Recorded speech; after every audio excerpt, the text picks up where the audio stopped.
Welcome back to a second part in this series where I will restore a Soviet Gas-5204 truck.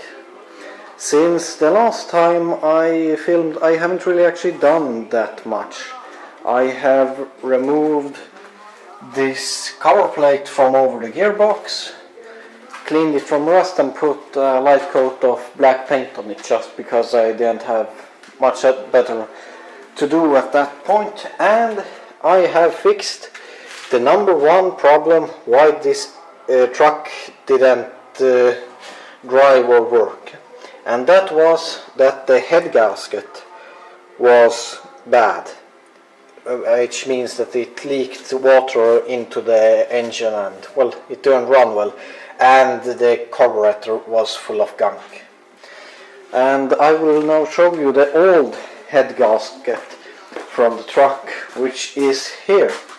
And as you can see, between the second and third cylinder, from, well, in the between here, these smaller holes are made for the coolant to flow through from the engine block up to the top of the engine, because this engine has lower valves, so the engine block is just one piece with holes for the ignition and the bolts that hold it in place.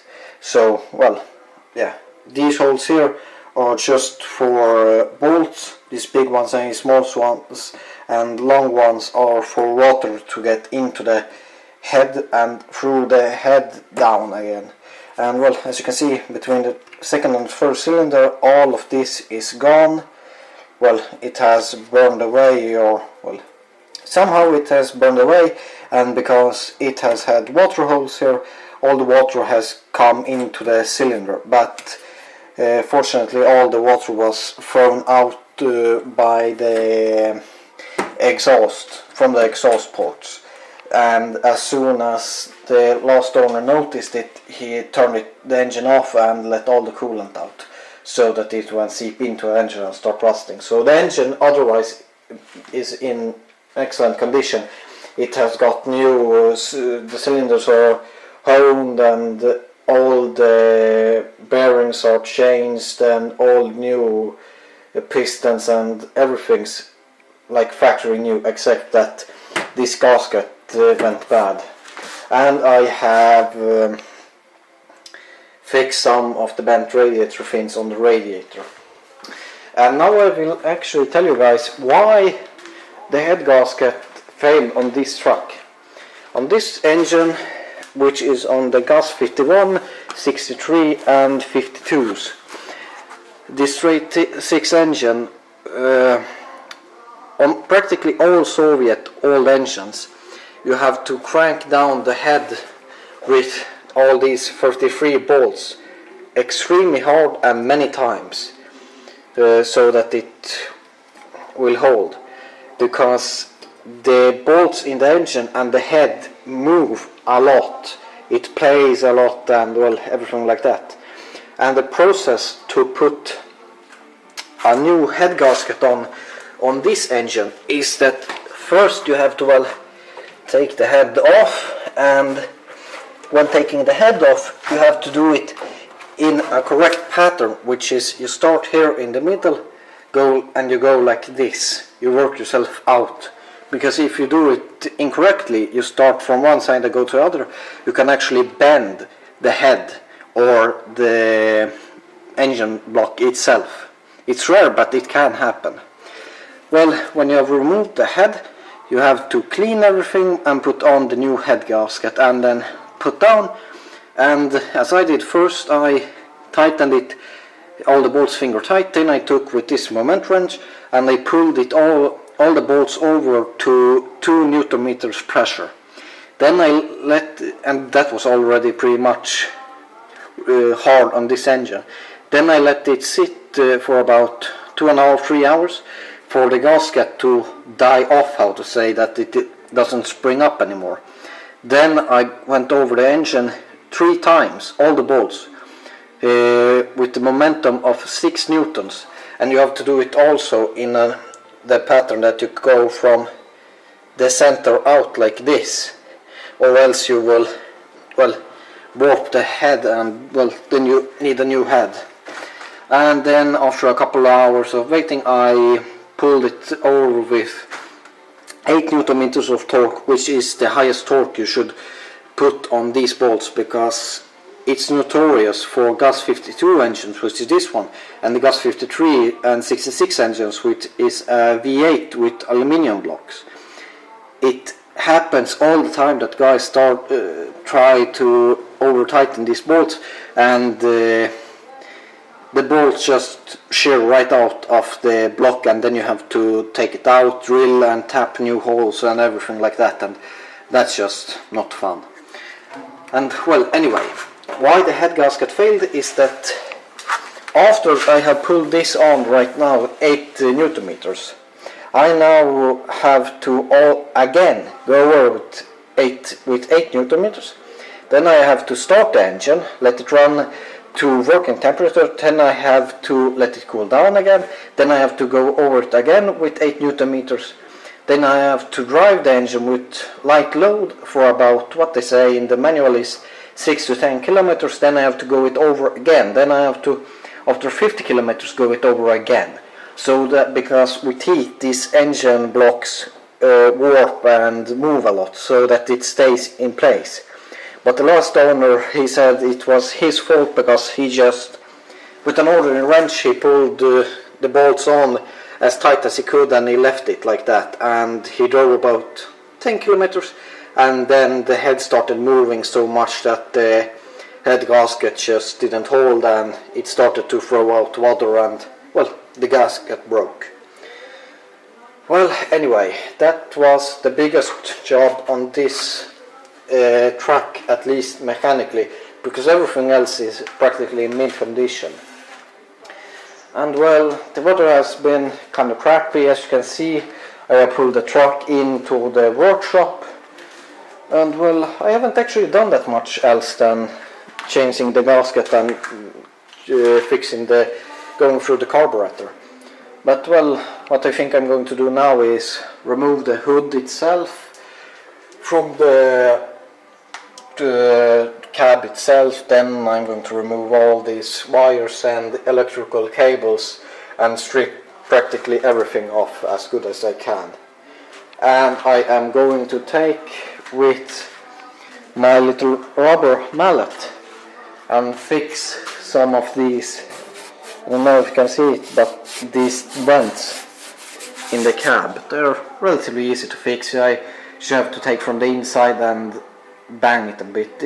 I have done this 1,000 times. It's actually really easy to do it on these cabs. And as you can see here, the cab has been hit in. Here it has been hit from inside, so I have to bang this in a bit. Here something hard as it, so it's all folded in, and here also. And well, I'm just going to go through the cab and fix some dents. I'll update you as soon as I do something else. Well, it's been a while since I filmed a bit of the restoration, and that's mostly because I haven't really done that much, and when I have done something, there's been a lot of people here helping me and talking with me and all that kind of stuff, and I didn't really feel comfortable filming then. But well, anyway, I have now removed these 2 side panels and started removing some other interior panels and scraping off some rust inside, and I have fitted back the radiator and filled the engine up with water and ran it up to working temperature, and then I tightened the head gasket bolts again. So next time I have to tighten the head gasket bolts is after I have run it up to working temperature a couple of times again, over a bit of a longer time. So well, the engine runs a bit uneven, but it runs well. The gas in the engine, in the tank, has been there for a couple of years, and I haven't got any real exhaust system, so there's no back pressure for it to work with. But well, anyway, what we noticed when we ran the engine was that the radiator leaked a bit down, well, in the down corner in a fitting for the water hoses, and that's what I am going to try and fix today. And to do that, I am going to fire up the truck, back it out, so I have more light to work with it. It's easier to let all the water out of the radiator to do it outside than inside. Yes, I have drains, but I rather do it outside, and then I have a better chance to clean up the workshop floor a bit, because, well, I'm kind of pedantic and I feel that the floors are real dirty and I have to sweep it up. But well, I am now going to set you guys up, and I'm going to try and fire it up and back it on out of the garage. Well, I have set up the camera on a trash can, so hopefully you guys can see alright. I don't really have a tripod yet.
Well, as you can see, it starts up, it runs, it moves. The brakes are a bit stuck on, but that's, I guess, pretty normal for a truck that has been standing for the past 5 years without moving outside with drum brakes. Well, anyway, now I'm going to tap out the water that I put in, and on this truck it's pretty easy because here you have some valves and a handle up here, so you can do it easily even when the engine cover's on. So I'm just going to lift